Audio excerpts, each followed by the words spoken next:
Being slow was the fastest way to change the world.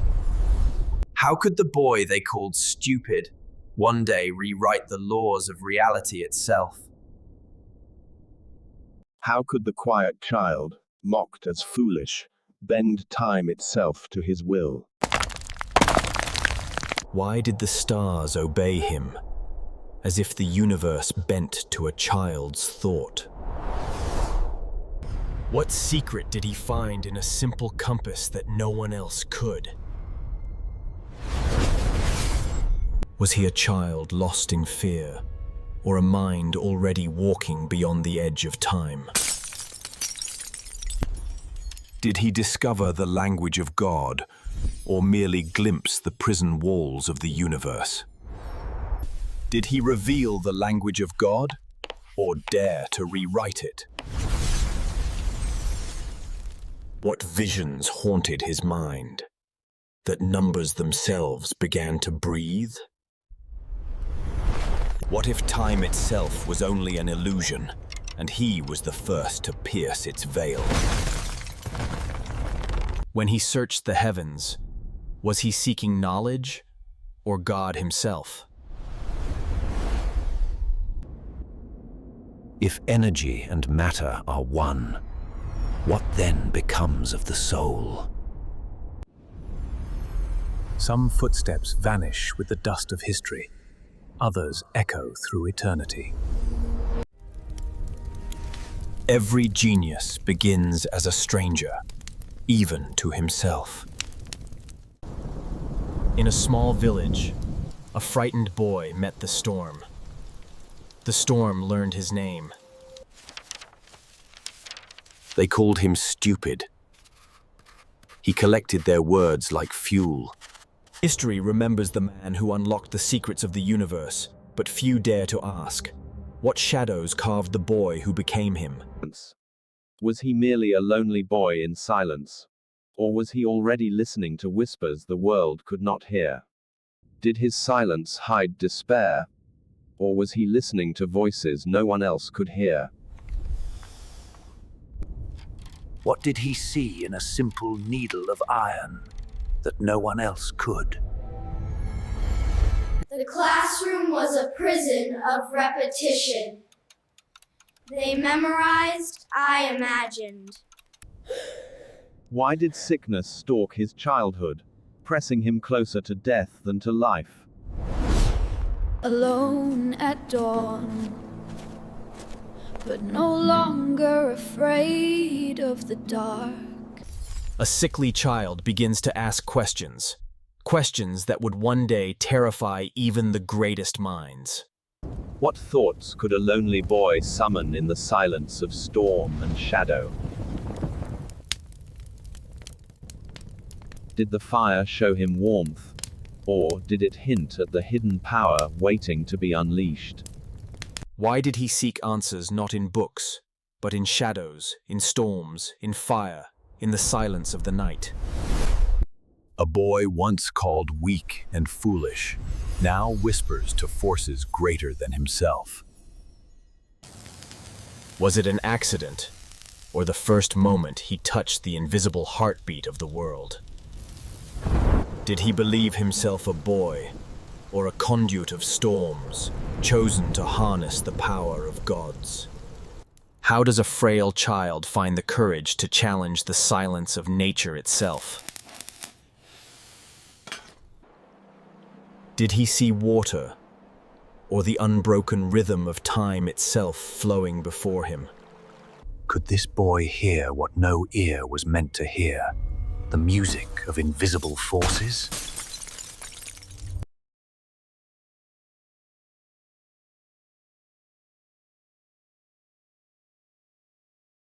While governments drafted soldiers, he drafted equations.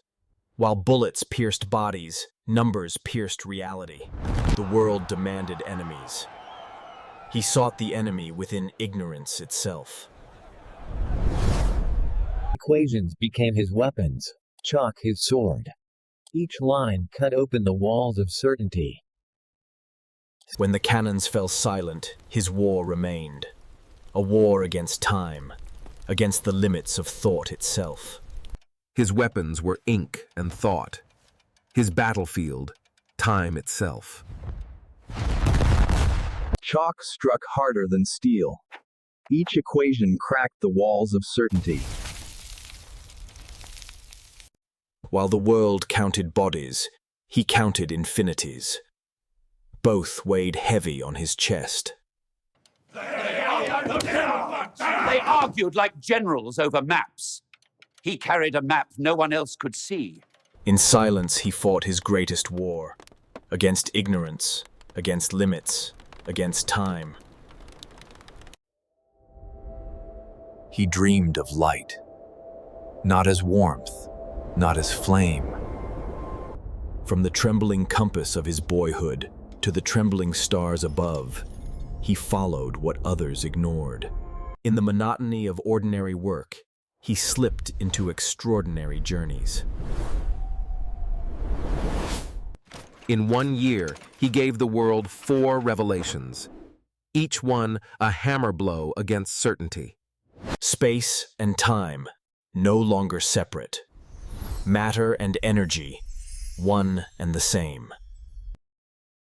While others saw only theories, he felt the weight of eternity in every calculation. Fame arrived like a storm. He never asked for it, yet it followed him everywhere. Even as the world celebrated, he returned to the silence of thought. The work was never finished. They wanted answers. He gave them mysteries. He reminded them, the secrets of the universe hide in the simplest things. Fame could not touch the storm within his mind.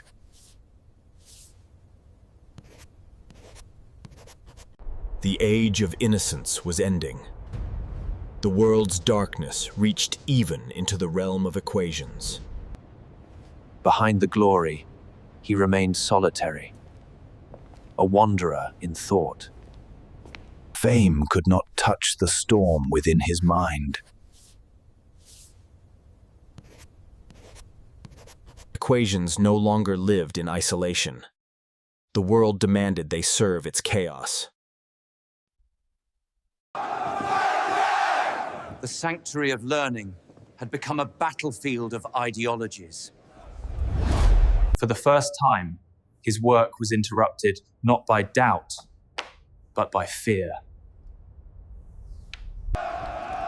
Science was no longer a refuge. The streets roared with politics and war.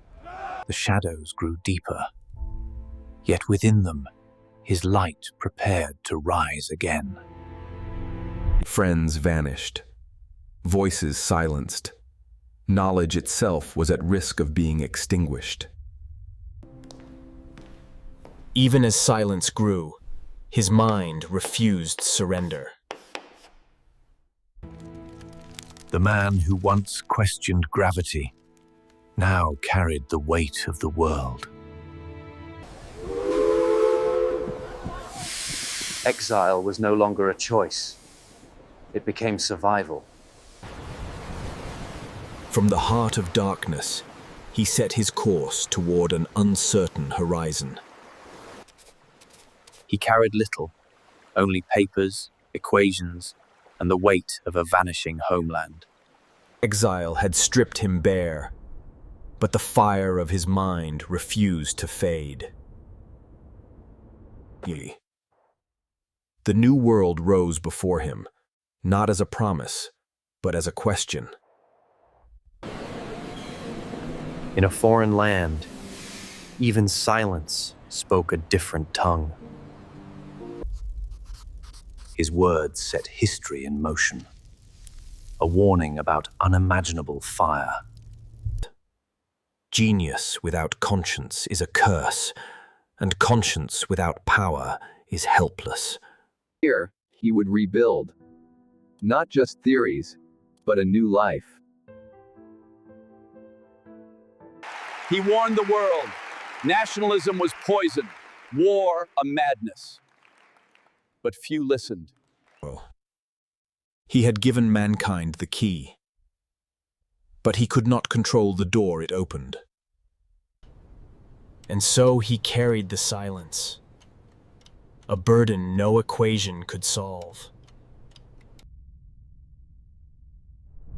The conscience of science was not peace. It was warning.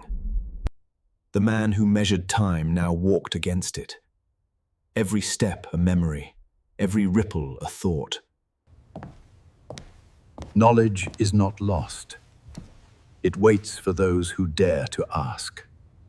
The universe was not his creation, but it was his conversation. Even at the edge of silence, his hand refused to stop writing. Not every question can be answered. Some are left for eternity. The thinker was gone, but his silence spoke louder than his words.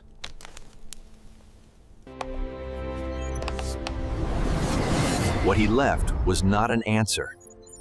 It was a path.